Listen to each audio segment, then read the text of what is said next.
اللہ کا راستہ صراط مستقیم یہ کہتا ہے کہ اپنے اخلاق اچھے رکھو۔ تمہاری فضیلت کا معیار تمہارا اوڑھنا پہننا بچھونا رہنا سہنا نہیں ہے، تمہاری فضیلت کا معیار تمہاری نیکی کے کام ہیں، تمہارا اللہ سے ڈر ہے، اور اسی میں اگر تم آگے ہو تو اس کا اجر بھی اللہ دے گا۔ اس میں بھی تم نے کسی کو نہیں جتانا کہ میں نیکوکار ہوں یا میں اللہ سے ڈرتا ہوں۔ تمام انسان برابر ہیں۔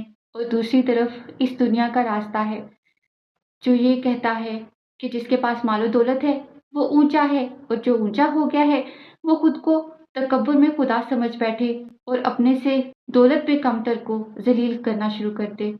ایک اللہ کا راستہ ہے جو کہتا ہے کہ امن سے رہو، اور جو چیز تمہیں دی گئی ہے، خواہ وہ علم ہے خواہ وہ دولت ہے، اس کو بانٹو۔ اور ایک دنیا کا راستہ ہے جو کہتا ہے کہ سب کچھ لیتے جاؤ، اکٹھا کرتے جاؤ اور اپنے پاس سنبھال کے رکھتے جاؤ۔ اللہ کا راستہ اس دنیا میں بیلنس لاتا ہے، اس دنیا کے طریقہ کار میں انسان اور جانور میں فرق سمجھاتا ہے، لیکن اس دنیا کا راستہ انسان کو جانور بنا دیتا ہے، آہستہ آہستہ بناتا ہے، ایک دم نہیں بناتا۔ بس انسان کو پتہ تب چلتا ہے جب وہ جانور بن چکا ہوتا ہے۔ شیطان کے ہتھ کنڈوں سے، دنیا کے راستوں سے کیسے دور رہنا ہے یہ قرآن پاک ہمیں بتاتا ہے۔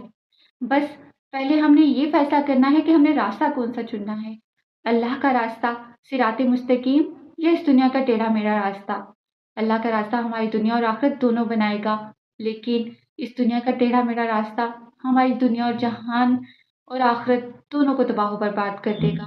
اللہ تعالیٰ ہم سب کو صراط مستقیم پر چلنے کی توفیق عطا فرمائے، آمین۔